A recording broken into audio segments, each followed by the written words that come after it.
আসসালামু আলাইকুম রহমতুল্লাহি ওবারাকাতুহ। এবার মক্কা থেকে বিদায়ের পালা। বিদায়ী তোয়াফ হাজিদের সর্বশেষ হজের যে কার্যক্রম যেটা বাকি থাকে সেটা হলো বিদায়ী তোয়াফ।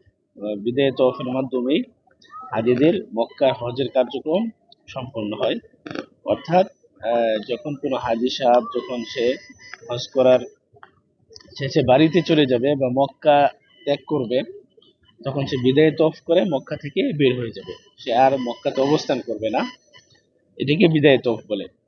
কিন্তু কোনো কোনো হাজি সাহেব দেখা যায় যে তারা একদিন আগে, 2 দিন আগে, 3 দিন আগে বিদায় তফ করে বসে থাকে। বিদায় তফ মানে কি?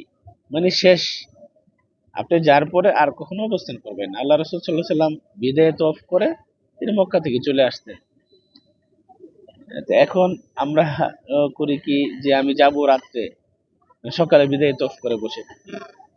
বা হয়তো 8টা 9টার দিকে আমাদেরকে মক্কা থেকে নিয়ে যাবে গাড়ি দিয়া, এখন আমরা কি করি, রাত্রেই বিদায় তফ করে বসে থাকি। মানে এরকম করাটা ঠিক না। ঠিক হলো, উচিত হলো যে আপনি যদি 10টার দিকে বের হন, সকাল 10টার দিকে, তাহলে আপনি ফজরের উপরে বিদায় তফ করে বাসা একবার চলে আসলেন। অথবা আপনি যদি রাত্রে যান, তাহলে মাগরিবের সালাত পরে আপনি তাও বিদায় তফ করে ফেললেন, বা আসরের পরে বিদায় তফ করে ফেললেন।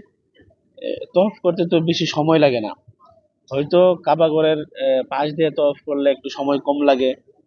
বা এখন যে সিস্টেমটা সেটা হলো যে হজের পরে মোটামুটি 10-12 দিন পরে বা 15 দিন পরে নিজ দিয়ে যারা উমরা হাজি বা যারা ইহরামের কাপড় পরে পরিধান করে উমরা করতে চায়, তাদেরকে শুধু ঢুকতে দেওয়া হয়। অর্থাৎ ইহরামের কাপড় ছাড়া নিজ তলায় ঢুকতে দেওয়া হয় না। সুতরাং সমস্যা নাই, তওয়াফ করার জন্য আমরা দ্বিতীয় তলায় করতে পারি, তৃতীয় তলায় করতে পারি, ছাদের উপরে তওয়াফ করা যাবে, সমস্যা নাই। হয়তো 10-15 মিনিট সময় বেশি লাগবে।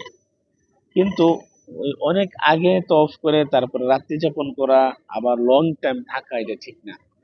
যদি কেউ রাত্রি যাপন করে, তাহলে ওলামাগণ বলেছেন যে যদি সে তওয়াফ করার পরে আর অবস্থান করে, তাহলে তাকে আবার পুনরায় বিদায় তওয়াফ করতে হবে।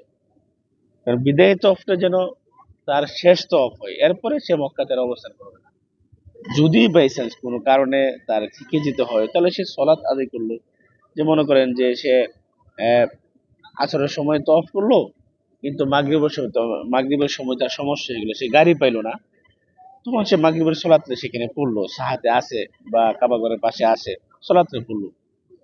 যেমন ধরে না হয় যে সে আসরের সময় করলো, মাগরিব পড়লো, এশার পড়লো, আবার রাত্রে মক্কায় থাকলো, আবার সে রাত্রে ঘুমাইয়া ফজরের সালাত পড়ে তারপরে দিন বিকালে গেল, এরকম করা ঠিক না।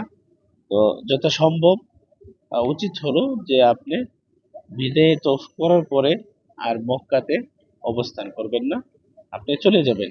তো আমাদেরকে সকল কাজ সঠিকভাবে সম্পন্ন করার তৌফিক দান করুক আল্লাহ তাআলা, আমাদের জন্য হজ উমরাকে সহজ করুক। আসলে মক্কা থেকে চলে যাওয়াটা অনেক কষ্টের।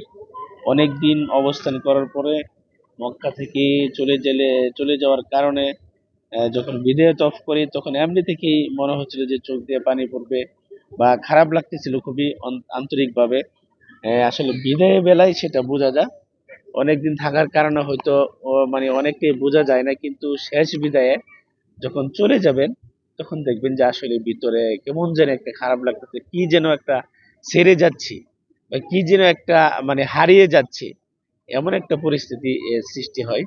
যাক, আল্লাহ তাআলা সকলকে ধৈর্য ধারণ ধারণ করার তৌফিক দান করুক, সবাইকে আবার আসার তৌফিক দান করুক। আল্লাহুম্মা আমিন। আসসালামু আলাইকুম রাহমাতুল্লাহ।